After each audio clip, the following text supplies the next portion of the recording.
গোপন সূত্রে প্রাপ্ত তথ্যের ভিত্তিতে সোনামুড়া থানার পুলিশ বারডোয়াল ব্রিজ সংলগ্ন এলাকায় বিশেষ অভিযান ও তল্লাশি চালায়। অভিযানের সময় পুলিশ পরিত্যক্ত অবস্থায় মোট 96 কেজি শুকনো গাঁজা উদ্ধার করে।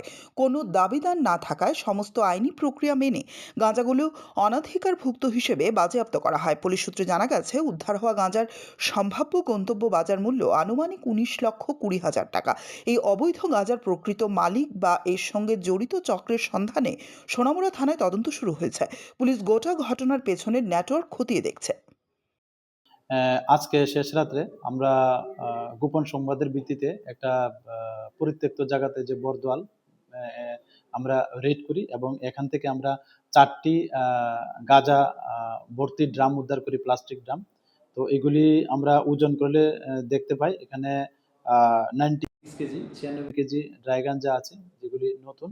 তো এগুলি আমরা যথারীতি সমস্ত আইনি পদ্ধতি মেনে আমরা এগুলি করি এবং আমরা এটা নিয়ে একটা ইনকোয়ারি স্টার্ট করি যে এই অবৈধ গাঁজাগুলির মালিককে।